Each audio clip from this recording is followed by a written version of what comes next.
Assalamu alaikum wa rahmatullahi wa barakatuh. Can all of you hear me?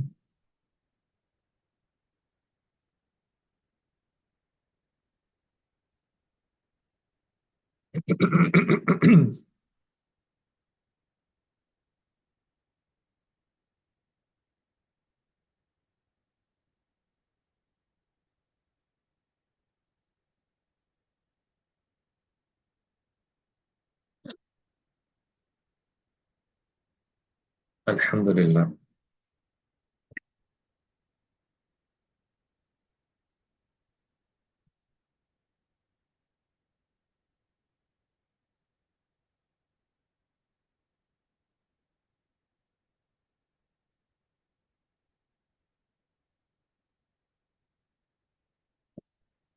Alhamdulillah wa kafa.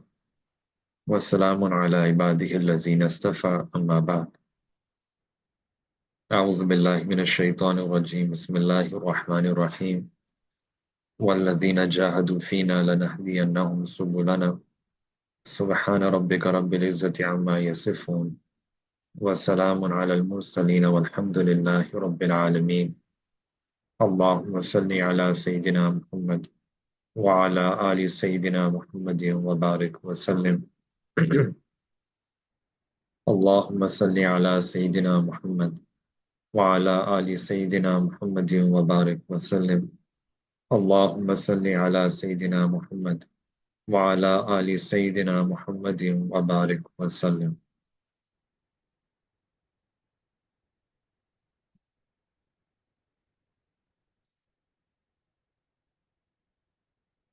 All right, so last class we mentioned that on this path of the righteous, these are the teachings that are coming from our tradition, coming from the Sunnah of the Prophet ﷺ. These are things that he taught us, and these are things which definitely work. So everything, we should understand that Islam is the deen of fitrat, and everything has been designed in Islam, which is perfectly for us. So these are very simple, very easy, practical steps. And the first thing that we mentioned was to fix our intention, to beautify our intention, to make the best intention. And second was to guard our tongue, try to remain silent, try to remain quiet in terms of the tongue, quiet down those thoughts, take out that traffic that is always there in our mind, and then the heart will open up. The third point is in Arabic called al-mudawamatu al-wudhu. This means that you should try to be in wudhu all the time. Try to be in wudhu all the time. So much so that it becomes our habit. It becomes our norm. It becomes our attribute. Because you see, there are certain ibadat, three ibadat, in which Allah subhanahu wa ta'ala has required wudu. And wudu is obligatory.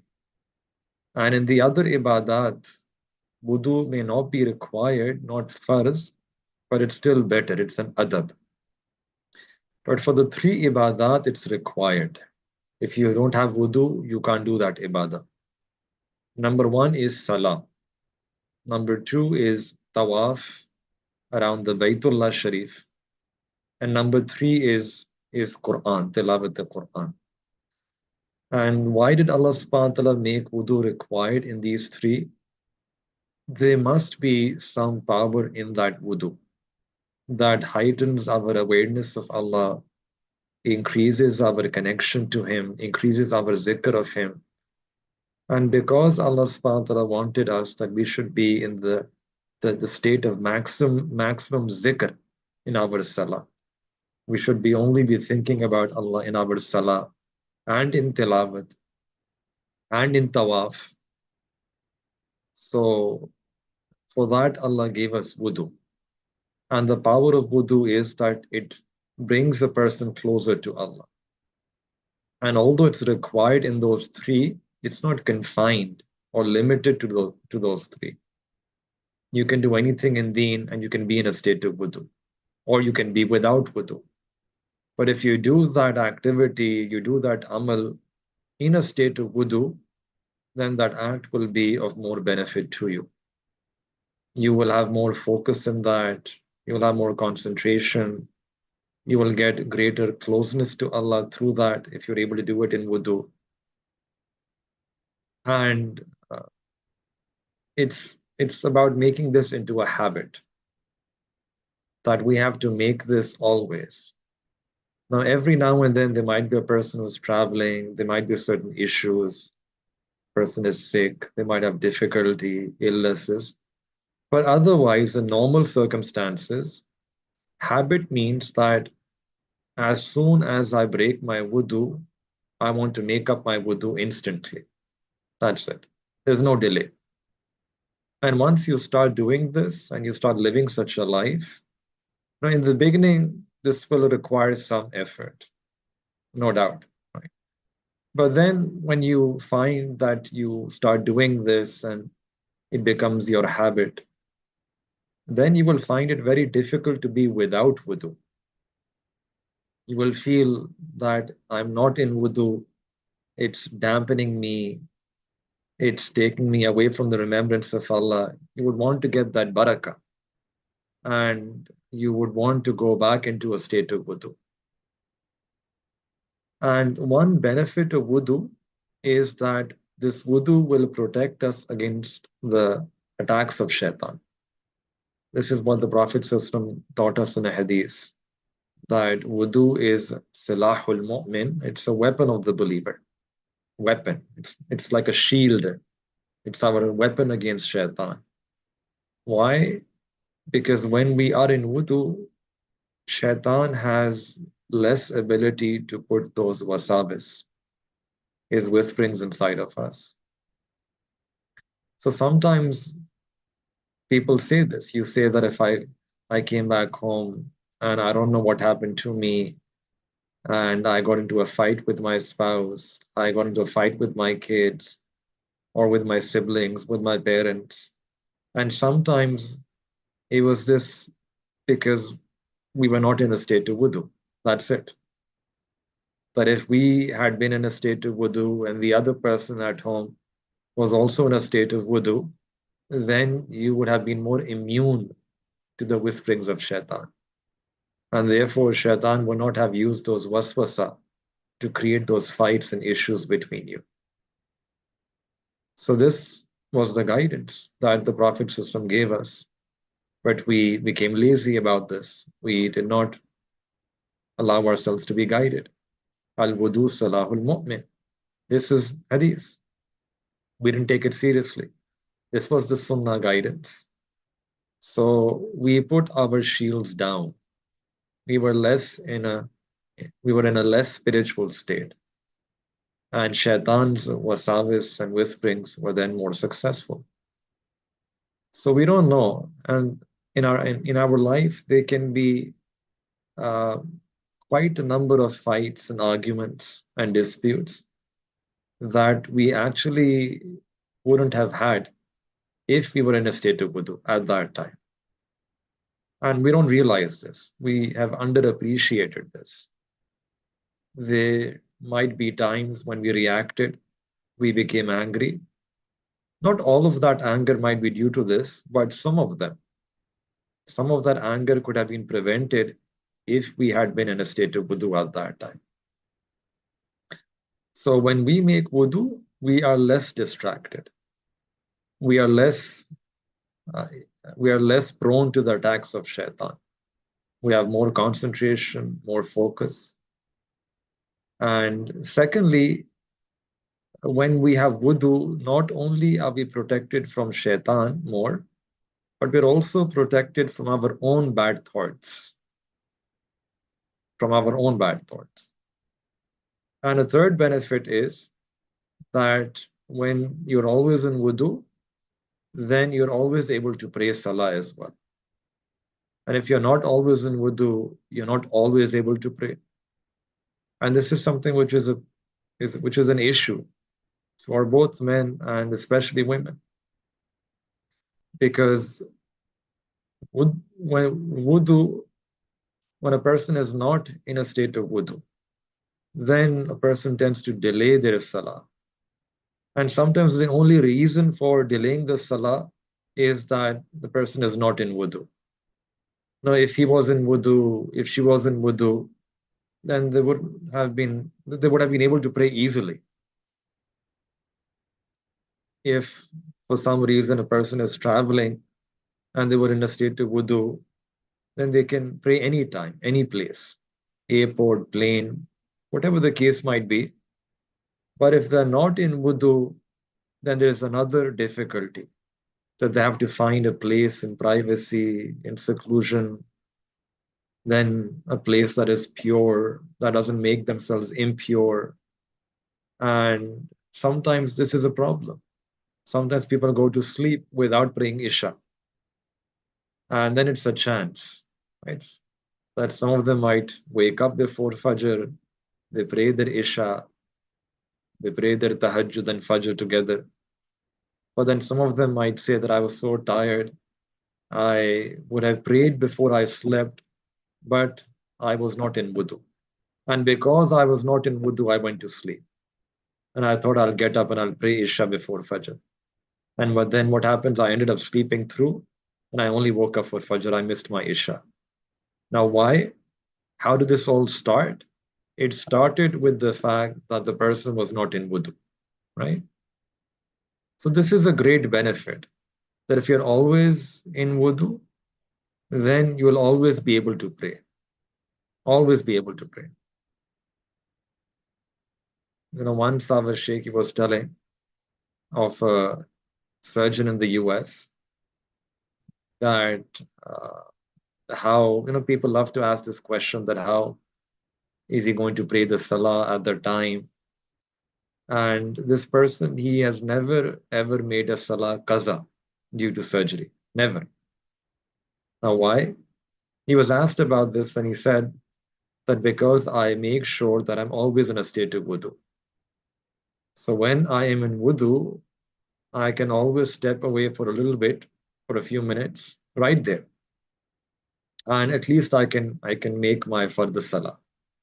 So never ever have I missed my fardh salah due to surgery. And again, the secret behind the success was that always in wudu, always in wudu. And this is real life examples that you're always in wudu, you're always able to pray. You're sometimes in wudu, you're sometimes able to pray. So, and the other thing, and the other thing is that when a person delays their salah, so sometimes, we have to select our food wisely for that as well. To maintain our wudu, we have to maybe look at the food, the diet that we're eating. We have to make dua for this. At every salah, at every time of the tahajjud, we make our own duas. This should be part of our dua. That, Ya Allah, I also want to maintain myself in a state of wudu. Allah, make it easy for me to have wudu. And sometimes, people, they have a certain hesitancy in making wudu. They're always almost like uh, they don't like water. They have that hesitancy. And that's why they delay making wudu, and hence they delay making their salah. So that should not be an option for us. We should make dua to Allah that Allah, if you have this problem, then we can make dua that Allah, make wudu the coolness of my heart, the coolness of my eyes. Being in a state of wudu, Allah give me that itminan. It brings that itminan of the heart. So another thing is that we have to make lots of du'as to Allah subhanahu wa ta'ala for this. And another special benefit here is that when you're always in wudu, uh, there's Allah has put a certain barakah in the time of every salah that a person will get when they pray that salah on time. So you can generally delay salah as well, but if you pray that salah on time, there is a special certain barakah that you will get from Allah. So for example, let's say there is a person, and let's pretend that Zohar is at 1 p.m. and Asr is at 5. So this person, he has 4 hours in which at any time he can pray Zohar for 1 till 5. However, if this person prays Zohar on time, then this person, they will get the barakah of the time of Zohar in every single thing that he or she does. They prayed Zohar on time. So after that, everything she does, everything he does, they're getting barakah. Whether it's about their work, their studying, whether they are working, they're teaching, whether they are raising their kids, whether it's their relationship with their spouse, uh, anything they're doing that is permissible within the Sharia, they will get barakah of that time. So now, if you're going to pray anyway, and Allah has put the barakah due to that salah, if you pray that salah on time, then it makes so much more sense to get that barakah earlier. Better that you pray at 1 or 1:15 or 1:30 and get done, and then for the remaining 3.5 hours, you get that barakah of having prayed Zohar at the time of Zohar in the awal waqt. But if a person, they wait and they're delaying, and then they're praying their salah at 3 or 3:30 or 4 or 4:30, uh, and this could be because of several reasons.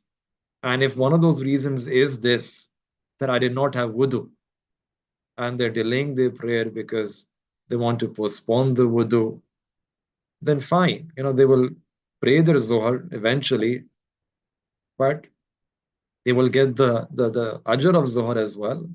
The obligation will be fulfilled, but they will lose out on the barakah of praying Zohar on time.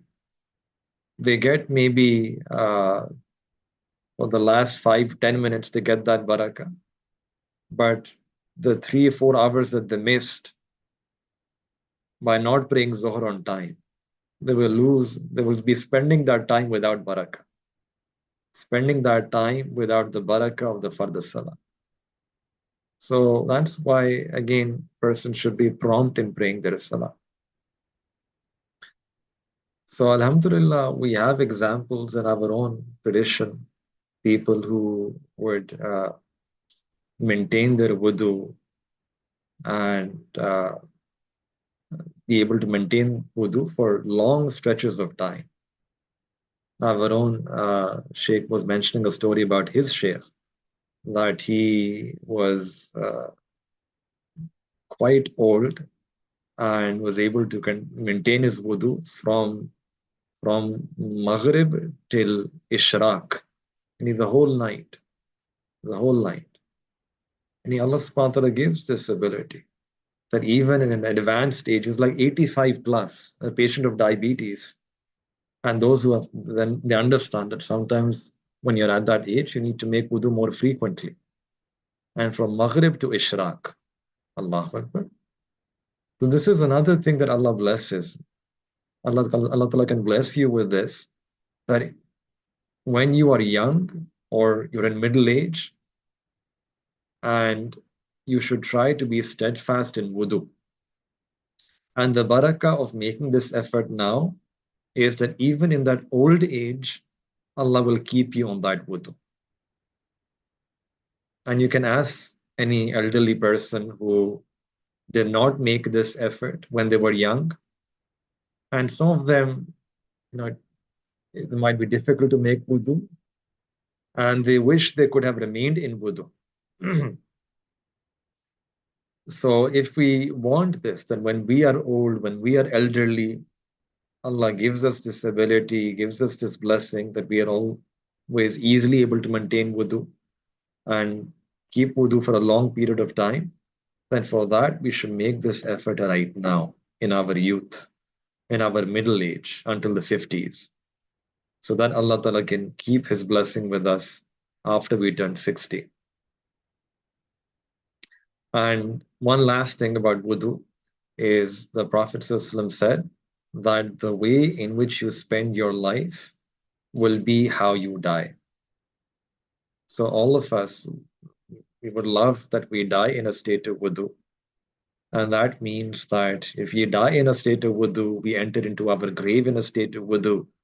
We will be raised up on the day of judgment in a state of wudu. And then, inshallah, would be able to see Allah subhanahu wa ta'ala. And Allah ta'ala will get to see us in a state of wudu. So if we want to die in that state of wudu, we should try to live our whole life in a state of wudu. So this was number 3. And number 4 is to always make use of the Masnoon Duas. That we want to be regular and firm in making the Masnoon Duas. So I want to do 2 points today, inshallah. This second point, Masnoon Duas. What are these duas? The Masnoon Duas are the zikr of the Prophet ﷺ. It was his natural zikr. And it wasn't because he had any book of Sunnah duas with him, telling him to make these duas. No. It was just a natural expression of his thoughts, of his feelings for Allah, his thoughts about Allah that he had in his blessed heart.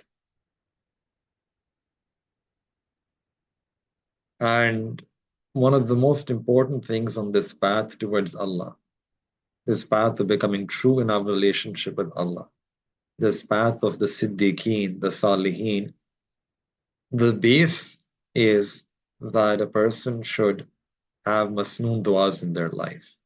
If we are not able to benefit from the zikr of the Prophet ﷺ, i.e. these Masnoon duas, then very difficult for a person to travel on this path. This is the base, a foundation. And that is why the Masnoon duas are critical, intensely critical for any believer, essentially critical for anyone who wishes to draw close to Allah. Because they need to have the zikr of the Prophet ﷺ in their life. Now, the Prophet ﷺ, these duas, these were the remembrance and the words that he had for Allah, praises of Allah, his remembrance of Allah subhanahu wa ta'ala, which was expressed in these words. Now, all of you know the basic things about Masnoon duas, duas before eating and duas after eating.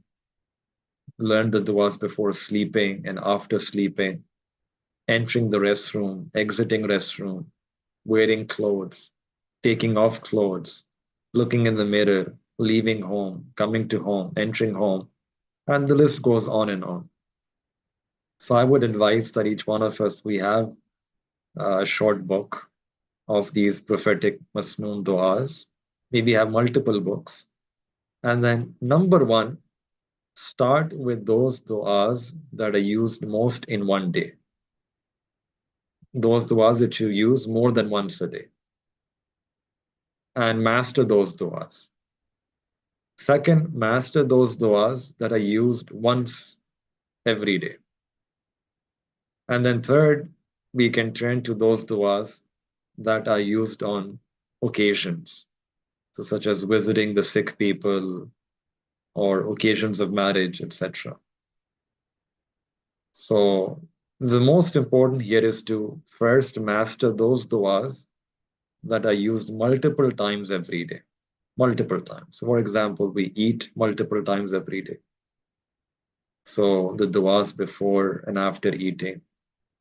We enter our home, we leave our home multiple times a day. We exit and enter the masjid multiple times a day. We listen to azan multiple times a day, 5 times every day. Let's take that as an example, right? Azan.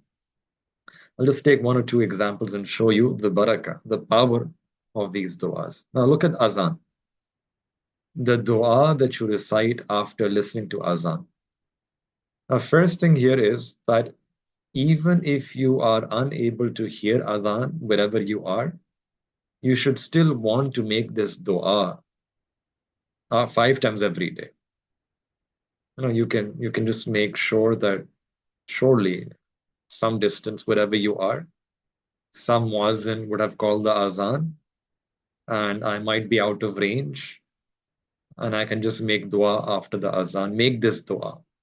Or maybe in your own homes, you can have the azan clock and you listen to the azan, and then after that, you can recite the dua. And I'll recite the dua, I'll make the dua so that I can get the barakah of this dua in my salah. And you want to make this dua 5 times every day. Whether you are in the masjid and you hear the azan, or even if you're at home and you hear the azan. So when you hear the azan, uh, you should be prompted to make that dua. Now, what is so special about this dua? What, this dua, what is the dua?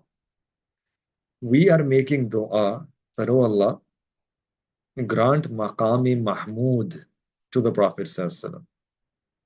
If you know the dua after azan, one part of that is that Allah grant maqami mahmud, a special rank to the Prophet sallallahu alaihi wasallam.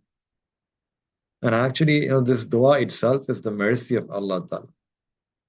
Why? Because Allah subhanahu wa ta'ala has already decided that He is going to give that high elevated rank, that maqami mahmud, to the Prophet sallallahu alaihi wasallam in Akhirah. But Allah Ta'ala was so kind and generous to us that He allowed us to be part of that process. Allah Ta'ala is allowing us to be participate in that process. So what happens in this dua?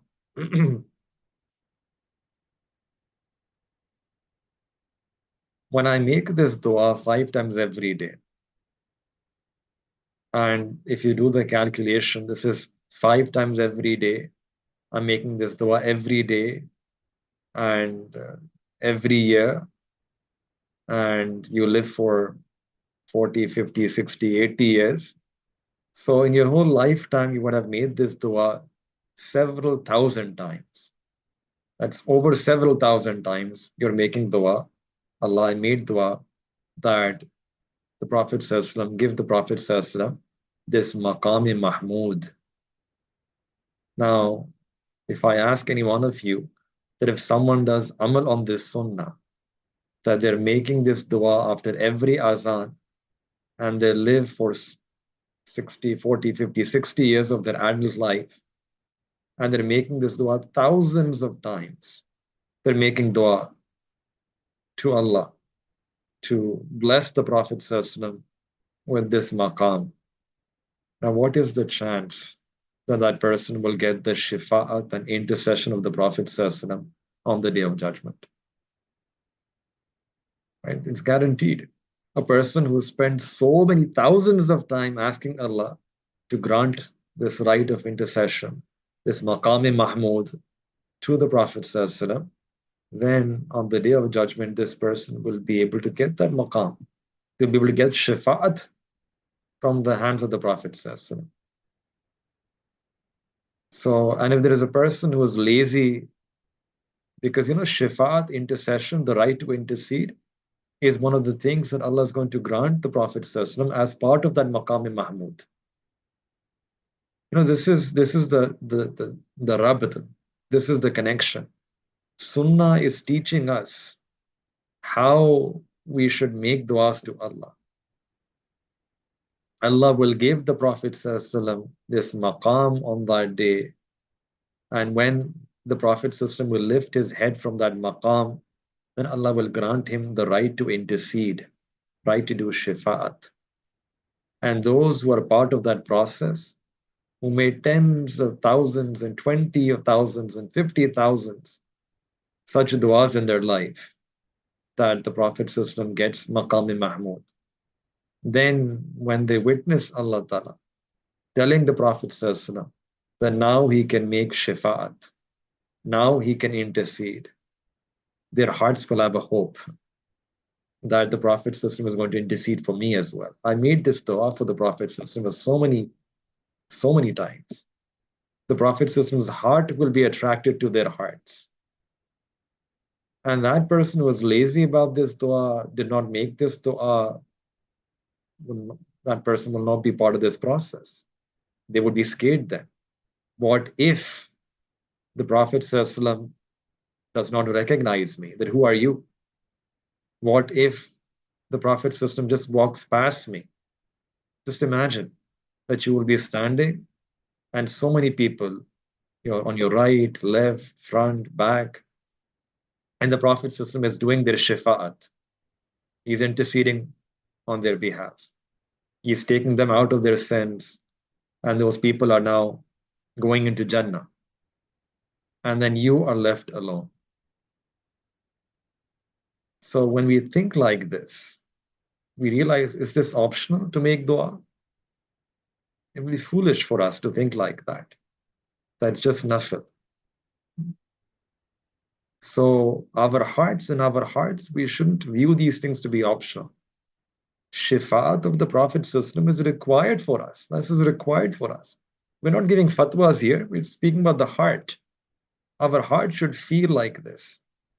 That how can I not make dua that my Prophet ﷺ would get this maqam mahmud and hence would be able to intercede and hence would feel attracted to me. His heart would be attracted to my heart and he would look at me and he would then intercede on my behalf as well.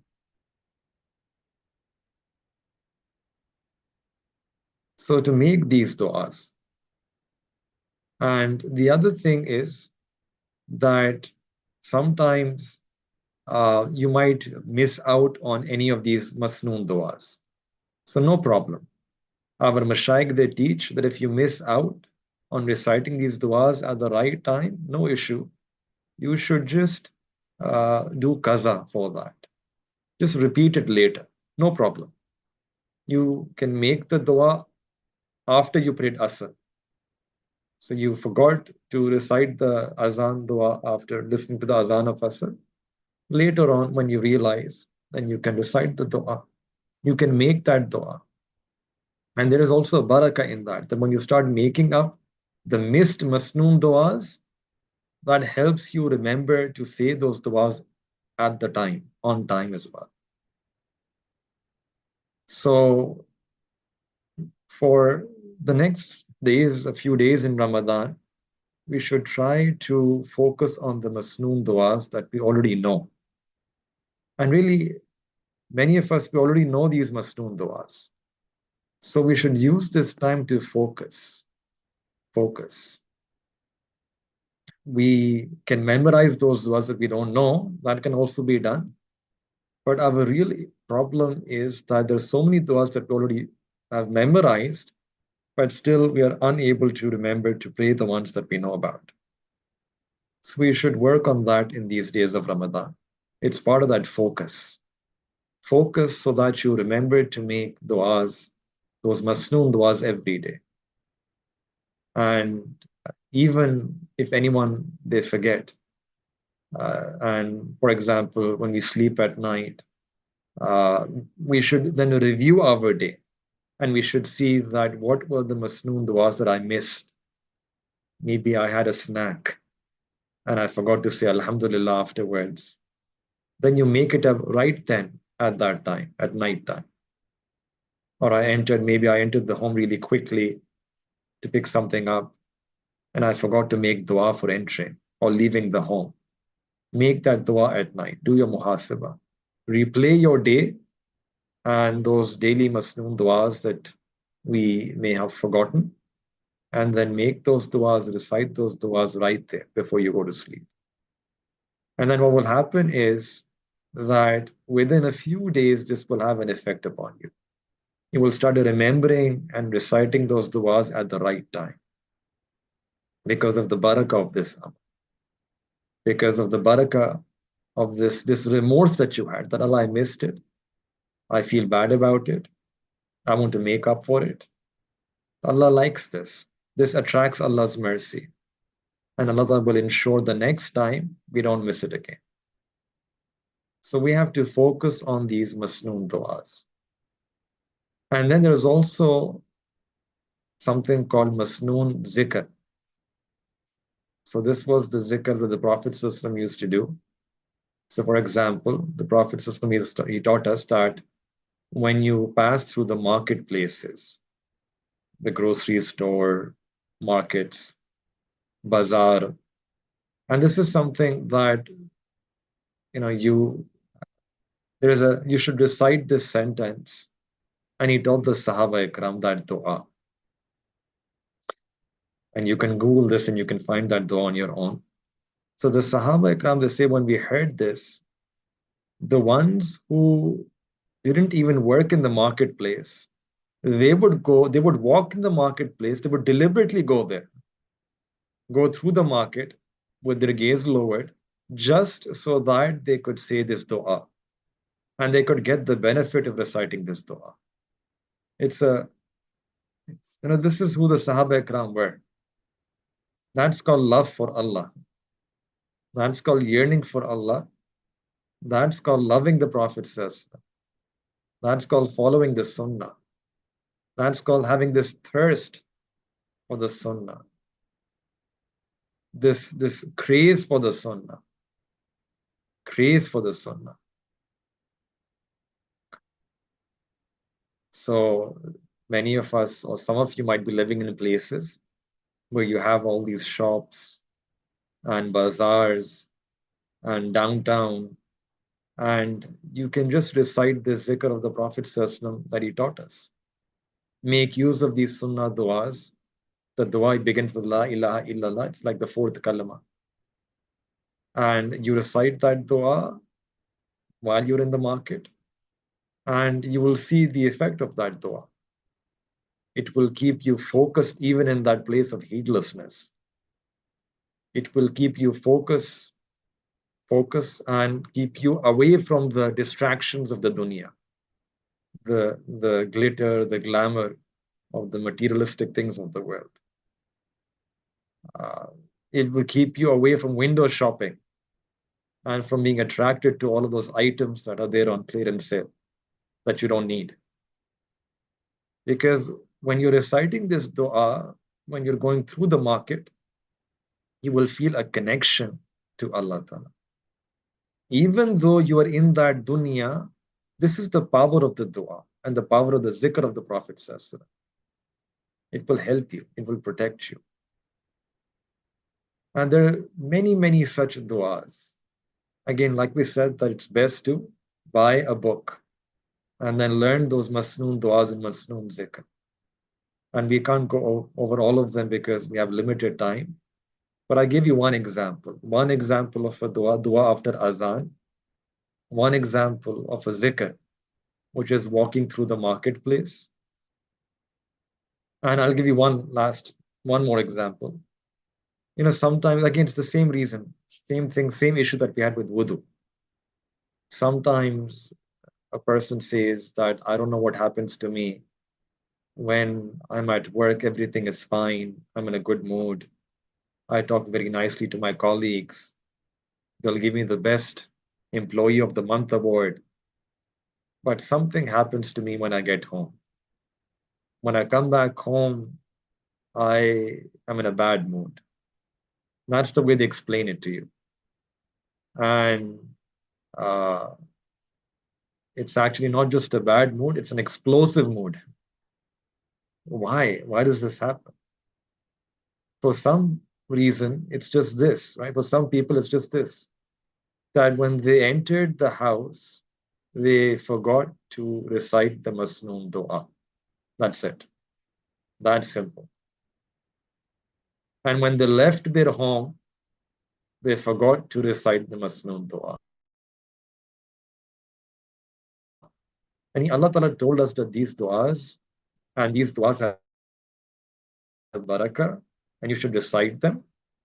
Then when you leave, for example, you leave your home and you recite the dua, Bismillahi tawakkaltu ala Allah.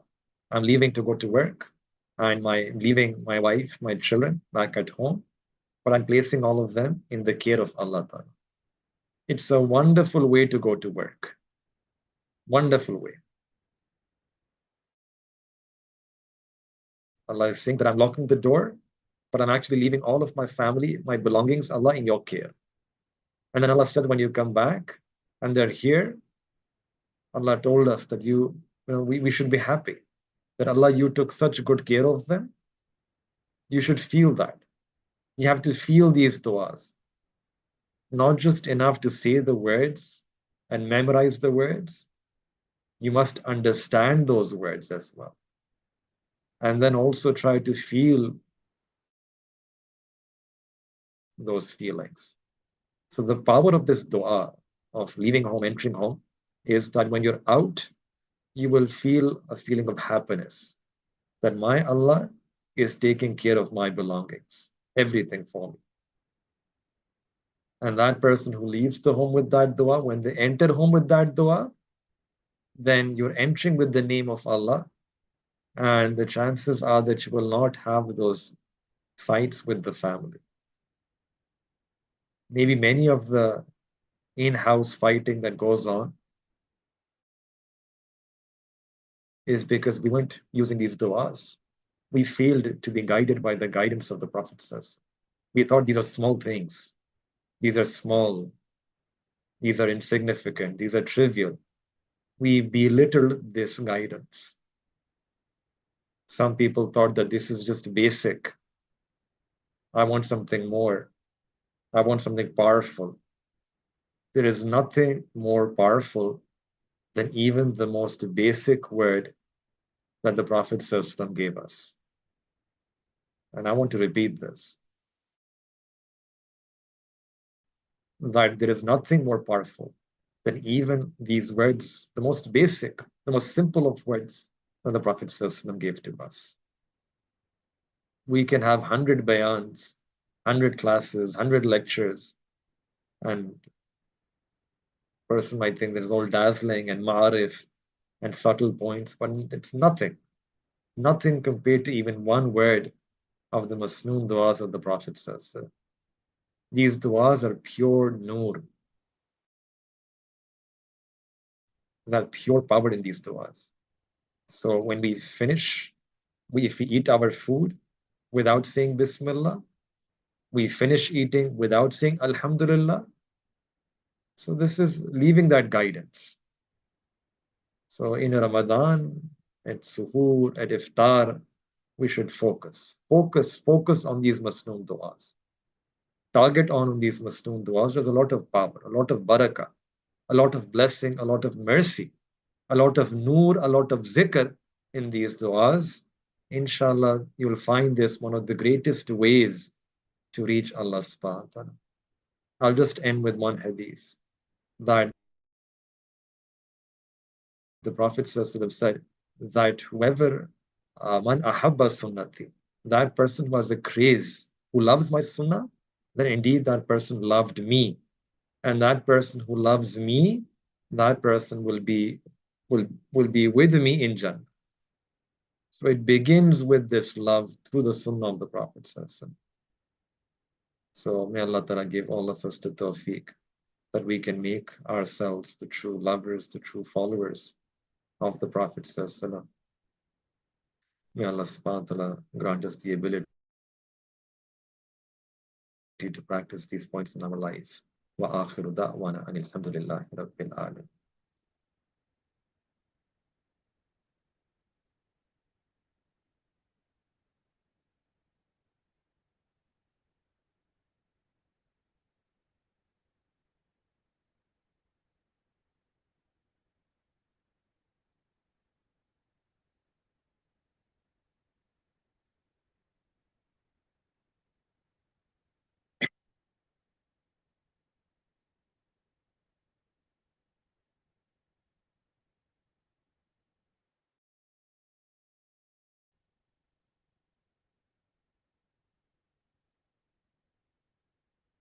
سبحان ربي الوهاب اللهم صل على سيدنا محمد وعلى آل سيدنا محمد وبارك وسلم.